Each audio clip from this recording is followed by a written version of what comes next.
Coming to you from Phoenix, Arizona, home of Super Bowl 57, it's the Geary, Stein, and Steven Show with your hosts, Troy Geary, Will Stein, and Dave. Welcome back to Radio Row. Dave Stevens here on our third, fourth, fifth day. I don't know. They all just kind of come together at this time. So, I've got a real treat for you. Joining me, guys that used to kind of compete against each other in the NFL, but now they've teamed up for a great cause. I've got a former Vikings quarterback, Christian Ponder, and sitting next to him is Isaiah Kacyvenski, former linebacker. Of course, you remember him for being a part of the championship Super Bowl 50. No, 40. I was one of the captains on the 40. 40s. I mixed up my XL, right? I didn't take 10 years away. I'm so bad with Roman numerals. Luckily, I was born in 66, so I always know the Super Bowl's 57 and I'm 57. And when that ends, I'm the one that ends, I think. So there's no more Dave, but you guys are joining me. We'll talk some football, but I think more importantly, what you guys are doing is so needed. I know the NFL tries to prep you when you come into the league, but most of those kids, they don't pay attention. They go to those things. They hear from some former NFL guys, and they're more thinking about, okay, I got practice coming up. I got to memorize the playbooks. Yeah, my finances don't matter right now. I just got a big contract. So screw it. I'm going to go. But you guys know the life of a NFL quarterback is short. Life of any NFL player is never guaranteed. So it's important to set up, you position yourself not to be taken advantage of by all your hangers-on that we saw over the years and things like that, and really put yourself in a position to be able to enjoy life after your postseason, NFL career. Yeah, definitely. And that, look, the Post is our company. It really started my own story when I left the NFL in 2016. I immediately moved to New York City to start a career in finance, and so I didn't struggle with the transition. What I struggled with was the fact that I've been an athlete my whole life, and it's a huge part of my story and who I am, but also it's the community I've been so close to connected with. I've been on locker rooms and in teams since I was a kid, and it's the people that I belong to, and I couldn't find a way to reconnect that or find a community that belongs to while I was in New York. And so light bulb went off in my head about building a community around former athletes. And so we do believe, we think that being an athlete is a tremendous competitive advantage in life and sport, because athletes are defined by the work ethic, their grittiness, their determination and drive, and their ability to deal with success and failure on every day in practice, in a game, and throughout a season. And so it sets you up to be really successful in life after sport. And I think we solve a lot of transitional issues by just building the community. We're building the veteran locker room. We're starting with people who have transitioned successfully, very successfully well into business. So people who are VPs at Goldman Sachs or CEOs and founders, and starting with them. And I think now how we solve, athletes who are coming out of sport, men or women, regardless of sport, now you have a place to immediately immerse yourself into, and you see examples of people just like you who are now taking what they learned through sport and applying it to business in a really successful way. And for us, it's a continuation of our athletic career in that community, and it's a new form of the locker room is really how we describe it, because you asked so many athletes about what you miss most about sport. 95% of the time, it's the locker room, which is just another word for community. And we're really starting with the communal element.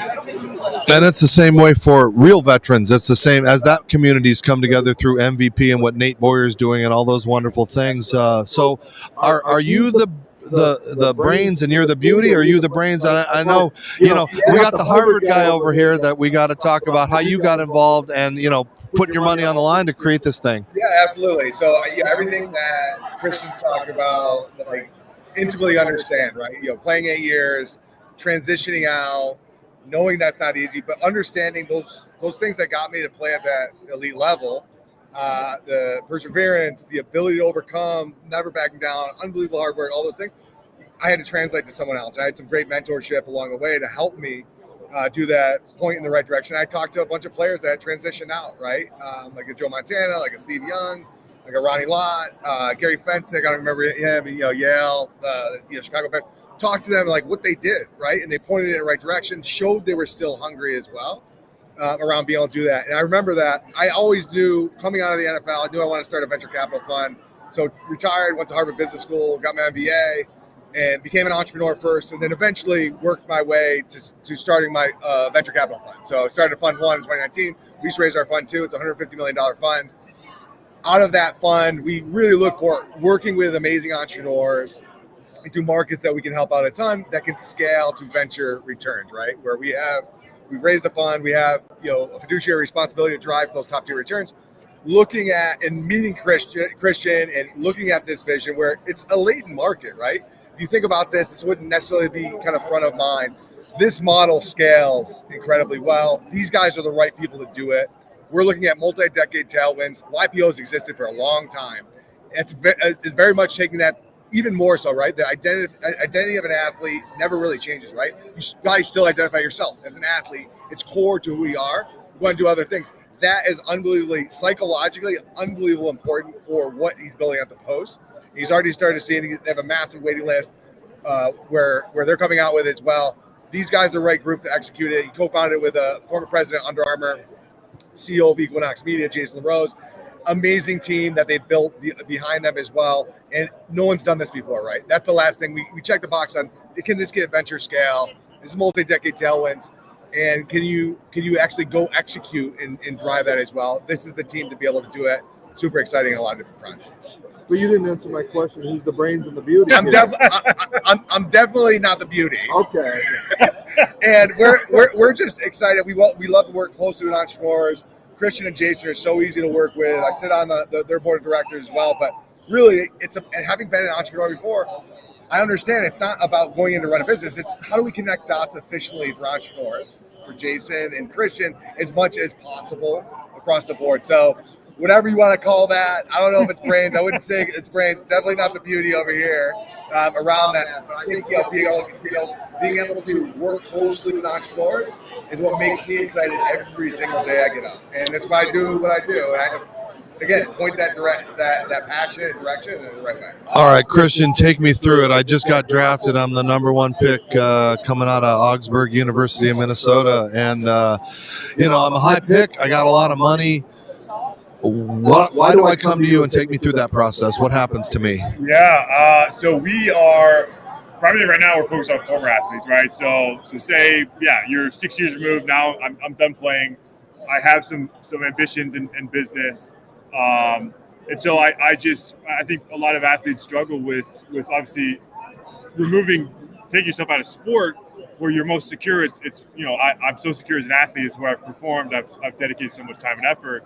And then removing yourself from that and new environments and new type of people that I'm not as familiar with or comfortable around. And I think so many people try to do it by themselves. And I think that's why the community element of all this solves this. So we would just basically, like a lot of what we're doing now is really starting to tell people our story. A lot of people don't know that we exist. I mean, this is so brand new for us. We'll launch in New York City in the spring. We're building out a physical clubhouse. There's something called Soho House, which has been around for a few years. They started in London. They were a private membership club for people in the creative arts. And so we've taken a lot of inspiration from them about having these physical clubs for former athletes to plug into, be a part of, because we do believe in the in-person element, but also a lot of it's about leadership, because we do think athletes are tremendous leaders and all the qualities they have that they've learned through sport and developed through sport. And so a lot of the resources developed to making you a better leader. And the great thing about athletes is there's always this idea that we can always be better. Our best performance is still ahead of us. And so how do we do the things that we can get to? So if you're a former athlete, like we have a website, www.thepost.co, that you can join the wait list and get plugged into the community. And then obviously, when we were athletes, we were part of this ecosystem, right? You had your teammates and your coaches, and you had the resources and the training to make you the best athlete as possible. And we want to recreate that same type of ecosystem with the same type of people, where it's your teammates, you have coaches, you have resources to make you the best professional as possible. And that's the core to all of this, and enveloped in this idea of like the new locker room, the community element of it. And Isaiah, you've experienced Super Bowl from the other side. So what are your memories of that craziness? I just remember just being unbelievable, like amazing NFC championship. Like when you win that game, you're like, all right, I got 2 weeks. There's a lot of extra crap that you have to deal with. Ticket requests, family, all people you hadn't heard from in 40 years, right? And I had made up my mind about, like, I get the Super Bowl, like, I want my entire family there. So, like, getting all, like, me and my wife getting all the, plane tickets and, like, accommodation, like, everything else, getting that all, like, situated, all extra. My wife was, like, amazing. And then, kind of the media is kind of an uptick. Not that I was, like, a superstar, but, like, it's still, in the end, you really want to come back as a player. Like, this is just another game. but also recognize the importance of the moment, right? Capture that and do that. And I think leading up to the game, you have this kind of slow, rise on. You don't want to play outside of yourself, but like the focus and the level of focus, where the world's eyes are going to be on you. It's an awesome feeling. It's one that can't be replaced in any way.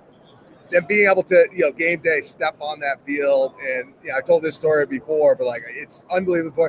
Like stepping foot on that field for the first time, realizing that 9-year-old kid is getting that chance to play, and all the people that helped me get to that point was just awesome. Now we didn't have an amazing outcome to that game, but like having the honor and opportunity to be able to play in the game is amazing. And someone asked a little bit ago around the refs in that game. I'll just say no comment around that Steelers Seahawks Super Bowl, how that went down. In the end, we didn't play well enough to win. So that's kind of the best way to say it. All right, I know you guys got to go. I got to ask I know you guys got to go and ask a question to the house husband, Christian Ponder, who is famous wife Sam with ESPN. Obviously, I'm just teasing, but give me your picks quick and picks Eagles. I think Jalen missed a couple games but came back strong. I think their offensive line is so good. I think they have the edge on defense. So I think Philly's going to take this one. I think it's Philly as well, and with potential to roll big. I think the Mahomes question mark, which he may or may not be right. I think having 3 or 4 receivers down with soft tissue injury for a majority of them, I believe that doesn't just heal itself in 2 weeks unless you have some like magic pill. So if he ends, the way he ended the game, exactly. If you end the way he ended that AFC championship game with the receivers that he had is like, I don't know if that's going to be enough to be able to do that. And quite honestly, like it could get ugly with the pass rush for the Eagles that they have as well, where he's not going to just sit back there. He's going to be under duress. It's going to be tough. So Philly, depending on how big they want to make it. All right, Isaiah Kacyvenski and Christian Ponder, thank you for joining us. The website, one more time, where they can find more info. ThePost.co. All right. The Post.co. All right, thepost.com. Christian Ponder, thank you, Isaiah. Guys, thank you for being a part of Radio Row. I love when we get some old Vikings here. Nothing against the Seahawks, but it's great. So, all right, gentlemen, again, it's a great day here on Radio Row. Midweek, we are full of excitement, full of players, full of fun. I'm Dave Stevens. Continue to follow us on all social media platforms. And, of course, I keep telling you, I hope you're paying attention that we've got this amazing sale going on. If you go to freshcleantees.com, you get 25% off of your order. This is exclusive only to us. T-shirts, we've got all kinds of cool stuff to get that these guys are getting on Radio Row, thanks to our friends at Fresh Clean Threads. So go to freshcleantees.com/GSS show, type in touchdown, you get that exclusive code, you get to look good, and of course you save 25%, because that's what I've been wearing on Radio Row all week. We'll be live continuing all day here. I'm Dave Stevens. Troy's upstairs with Rihanna. We got more guests coming. I think Earl Campbell might be stopping by, a football legend, Hall of Famer. So don't go away. We're going to be here with you, bringing you the best.